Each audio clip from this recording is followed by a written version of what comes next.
આજે આપણે બનાવશું ફરાળી પેટીસ, જે એકદમ યુનિક રેસીપી છે, ટેસ્ટી અને ફટાફટ બની જાય તેવી રેસીપી છે। તો ચાલો આપણે રેસીપી શરૂ કરીએ। તો એના માટે આપણે અહીંયા 500 ગ્રામ બટેટા બાફેલા લીધા છે। એને આપણે આ ખમણીની મદદથી ખમણી લેવાના છે। તો બધા જ બટેટા આપણે આવી રીતે ખમણીની મદદથી ખમણી લેવાના છે। તો આપણા બટેટા સરસ રીતે આપણે ખમણી લીધા છે। તમે મેશરથી મેશ પણ કરી શકો છો। તો હવે આપણે આમાં 1 વાટકો સિંગદાણાનો ભૂકો એડ કરવાનો છે। સિંગદાણાની જગ્યાએ તમે મખાના ક્રશ કરીને લઈ શકો છો। 2 ચમચી આપણે સૂકું ટોપરું લીધું છે। અડધી ચમચી આપણે મરી પાવડર લેવાનો છે। સ્વાદ પ્રમાણે આપણે નમક એડ કરવાનું છે। 1 ચમચી આપણે ખાંડ લેવાની છે। 2 ચમચી જેટલા આપણે ધોયેલા લીલા ધાણા એડ કરવાના છે।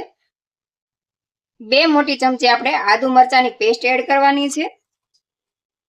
મરચાની પેસ્ટ તમે તમારા સ્વાદ પ્રમાણે લઈ શકો છો। તમે વધારે તીખું ખાવાનું પસંદ કરતા હોય તો તમે મરચું વધઘટ કરી શકો છો। 1 ચમચી આપણે આમચૂર પાવડર એડ કરવાનો છે। 1 ચમચી આપણે અહીંયા ચાટ મસાલો લીધો છે। 200 ગ્રામ આપણે અહીંયા પનીર એડ કરવાના છે। પનીરને આપણે ખમણીની મદદથી ખમણી લેવાનું છે। તો આપણે આવી રીતે ખમણીની મદદથી બધું જ પનીર ખમણીને એડ કરી દેવાનું છે।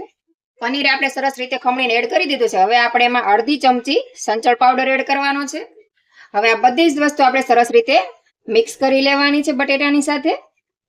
અને તમારે જો પનીર એડ ન કરવું હોય તો તમે આની જગ્યાએ ફરાળી લોટ પણ લઈ શકો છો। હું આમાં કોઈ પણ ફરાળી લોટ યુઝ નથી કરતી, એના માટે મેં અહીંયા પનીરનો ઉપયોગ કર્યો છે। તો આ બધી જ વસ્તુ આપણે સરસ રીતે આવી રીતે મિક્સ કરી લેવાની છે હાથોની મદદથી। મેં આમાં ડ્રાયફ્રૂટ એડ નથી કર્યું, તમારે ડ્રાયફ્રૂટ એડ કરવું હોય તો તમે ઝીણું સુધારીને એડ કરી શકો છો। તમે પનીરની જગ્યાએ સિંગોડાનો કે આરા લોટ પણ લઈ શકો છો। હું પેટીસમાં ક્યારેય આમાં લોટ યુઝ નથી કરતી, હંમેશા પનીરનો યુઝ કરું। આપણે બધી જ વસ્તુ સરસ રીતે મિક્સ થઈ ગઈ છે। તો હવે આપણે આની પેટીસ બનાવી લેવાની છે। તો હવે આપણે હાથમાં તેલ લગાડીને પેટીસ બનાવી લેવાની છે। તો આપણે અહીંયા કોઈ પણ શેપની પેટીસ બનાવી શકો છો, ગોળ અથવા ચપટી, તમે તમારો મનપસંદ આકાર આપી શકો છો। તો બધી જ પેટીસ આપણે આવી રીતે બનાવી લેવાની છે। જો અને આપણે એક સાઈડ તેલ પણ ગરમ મૂકી દીધું છે। તો આપણી પેટીસ તૈયાર થશે ત્યાં તેલ પણ ગરમ થઈ જશે। તો આવી રીતે આપણે બધી જ પેટીસ બનાવી લેવાની છે। તમે તમારો મનપસંદ આકાર દઈ શકો, તો નાની મોટી પણ કરી શકો છો। તો હવે આપણે આ પેટીસને તળી લેવાની છે। સૌથી પહેલા આપણે નાની એવી ગોળી બનાવીને આમાં તેલમાં એડ કરવાની છે। ગોળી તેલમાં છૂટી પડીશ કે નહીં પહેલા આપણે ચેક કરી લેવાનું છે। જો ગોળી તેલમાં છૂટી પડી જશે તો તેલ આપણું બધું જ ખરાબ થઈ જશે। તો પહેલા ચેક કરી લેવાનું ને પછી તે બધી પેટીસ તળવાની શરૂ કરવી। તો આપણી ગોળી સરસ રીતે તળાય છે, છૂટી બિલકુલ નથી પડતી, જો તમે જોઈ શકો છો। તો હવે આપણે આમાં એક એક કરીને પેટીસ મૂકી દેવાની છે। તો આપણે અત્યારે આવા ગોળ આકારની પેટીસ બનાવી છે, તમે ગમે આકારની બનાવી શકો છો। તો હવે આપણે આમાં એક એક પેટીસ મૂકી દેવાની છે।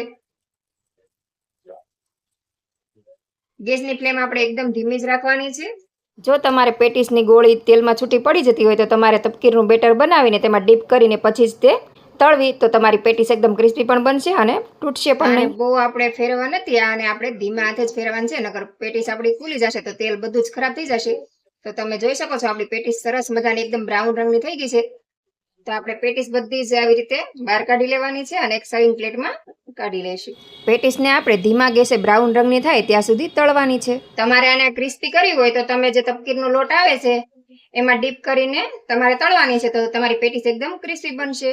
મારી બીજી ચેનલ છે પ્રજ્ઞા કુક એન્ડ બ્લોગ શોર્ટ, તેમાં પણ તમને આ રેસીપી મળી જશે। બધી જ પેટીસ આપણે આવી રીતે તળી લેવાની છે। તો તૈયાર છે આપણી ફરાળી પેટીસ। બીજી પણ એક વ્લોગની ચેનલ છે, તેમાં પણ તમે વિઝિટ કરી શકો છો। મારી વ્લોગની ચેનલ છે ધાર્મિક ગોડાર વ્લોગ, તેમાં તમને વિડીયો પસંદ આવે તો લાઈક, શેર અને સબસ્ક્રાઇબ કરવાનું ભૂલતા નહીં। તો હવે આપણી પેટીસ સર્વ કરવા માટે તૈયાર છે, તો આપણે એક પ્લેટમાં સર્વ કરી લઈએ।